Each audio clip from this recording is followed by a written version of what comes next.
വിദ്യാഭ്യാസ വകുപ്പിന് ആശ്വാസമായി ഒരു കാര്യം സംഭവിച്ചിരിക്കുന്നു. SSK ഫണ്ടിന്റെ ആദ്യ ഗഡു സംസ്ഥാനത്തിന് കേന്ദ്ര സർക്കാർ കൈമാറി.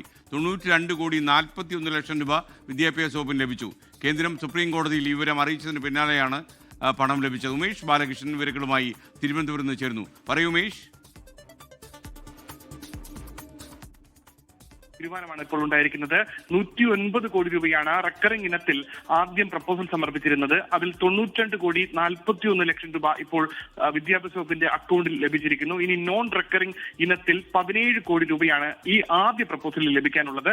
അതായത് ആദ്യ പ്രപ്പോസലിൽ ഭൂരിഭാഗം തുകയും 90% മുകളിൽ തുകയും സംസ്ഥാനത്തിന് ലഭിച്ചു കഴിഞ്ഞു. ഇന്ന് സുപ്രീം കോടതിയിൽ കേരളത്തിന് അവകാശപ്പെട്ട എല്ലാ തുകയും നൽകുമെന്ന് കേന്ദ്രം അറിയിച്ചിരുന്നു. തൊട്ടു പിന്നാലെയാണ് ഈ തുക ഇപ്പോൾ സംസ്ഥാന വിദ്യാഭ്യാസ വകുപ്പിന് ലഭിച്ചിരിക്കുന്നത്. എന്തായാലും വളരെ ആശ്വാസം നൽകുന്നതാണ്. വിദ്യാർത്ഥികൾക്കും അധ്യാപകർക്കും അവകാശപ്പെട്ട തുകയാണ്.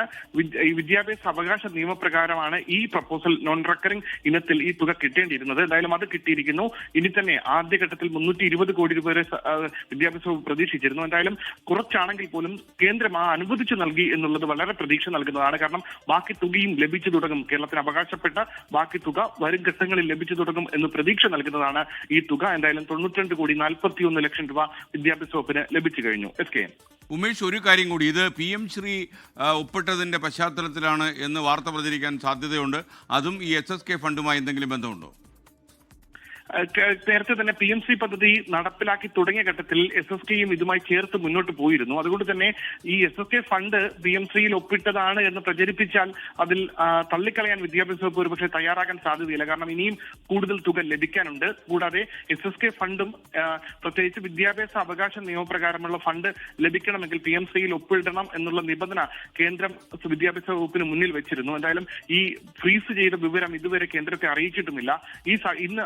ഇന്ന് അറിയിക്കുന്ന സാഹചര്യമേ ഉള്ളൂ. എന്തായാലും ഇതുമായി ബന്ധപ്പെട്ട് ഇനി ഇത്തരമൊരു പ്രചാരണം വന്നാൽ പോലും ഈ തുക സംസ്ഥാനത്തിന് ലഭിച്ചു എന്നുള്ളത് ആശ്വാസകരമാണ്. ഇപ്പോഴും പൂർണ്ണമായി ഈ പദ്ധതി താൽക്കാലികമായി PMC പദ്ധതി താൽക്കാലികമായി മരവിപ്പിക്കുന്നു എന്നുള്ളതേ പറഞ്ഞിട്ടുള്ളൂ. പദ്ധതി നിന്ന് പിന്നോട്ട് വരുന്നു എന്നുള്ള വിവരം പിന്നോട്ട് വരാൻ തീരുമാനിച്ചിട്ടില്ല. അതുകൊണ്ട് തന്നെ ആ പദ്ധതി ഒപ്പിട്ടത് ഒരു ആശ്വാസം തന്നെയാണ്. അതുകൊണ്ട് തന്നെയാണ് ഈ തുക കിട്ടിയതെന്ന് വിലയിരുത്തപ്പെടേണ്ടി വരും. Okay, thank you Umesh Balakrishnan.